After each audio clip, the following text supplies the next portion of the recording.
pytanie, co mnie ciągle boli. Grudzień 44 w zburzonym Lublinie, gdy do Polski wpadł ruski aparat kontroli. Kłamlit, niech ta nazwa na wieki zaginie. Wypalone miasto, Niemcy już uciekli, przegoniła ich wcześniej zła Armia Krajowa.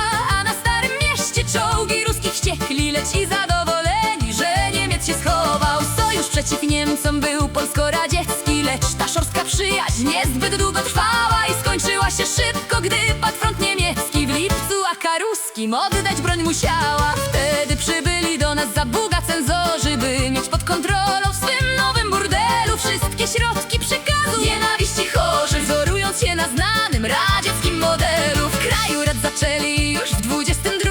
Ławnic kontrolował wszystkie publikacje. Satyra mogła istnieć, ale w czasie długim, zawsze w założeniu, że partia ma rację. Satyra jest w kajdanach, co z tego wynika? Wazelina od zawsze była w dobrej cenie. Można było żartować sobie z urzędnika, ale kpić ze Stalina to śmierć lub więzienie. Wtedy każdy pismak czuł się w obowiązku, by działo się dokładnie jak w starym kawale. Że o komunizmie czy radzieckim związku można pisać dobrze lub nie pisać wcale. W komunizmie w ogóle nic się nie mówiło o religii, o wierze, ani o kościele. Milczano o Katyniu i nie wolno było znać, ile pop zarabia, czy donosicielem. Mianowani pisarze i w artystów związku mieli się zajmować władzy pochwałami, a opóźnianie się w spełnianiu tego obowiązku było wnet karane na Sybir zesłaniami. Powód lukrowanych pochlebstw powstawała dla uniknięcia kary bardziej niż nagrody. Jak niezamierzona parodia wybrzmiewała, na prawdziwą satyrę nie mogło być zgody. Każdy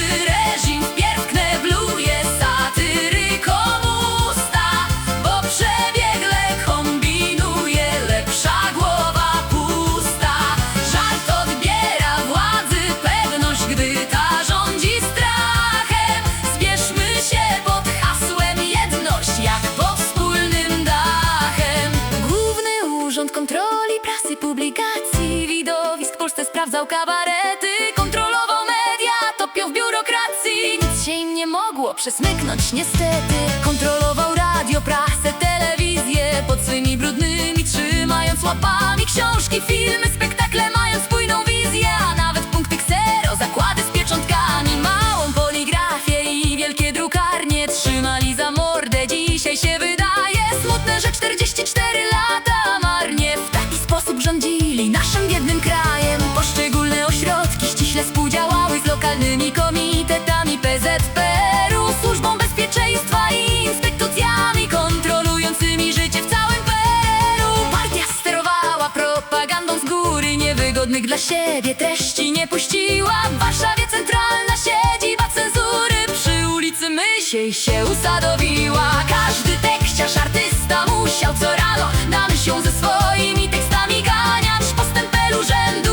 ocenzurowano, od takiej decyzji nie ma odwołania. Humor wali celnie fundamenty władzy, bo śmiech jej zagraża, który strach rozbraja. Tyrani przy uśmiechu czują się jak nadzy. Śmiech odbiera powagę, bo widać im jaja. Kiedy możesz o wszystkim swobodnie żartować i nawet krzyknąć głośno, że nasz król jest nagi. Demokracja rozkwita i widać, że żyje, lecz gdy musisz się skradać i po kątach chować, a twe żarty się wręcz stają aktami odwagi.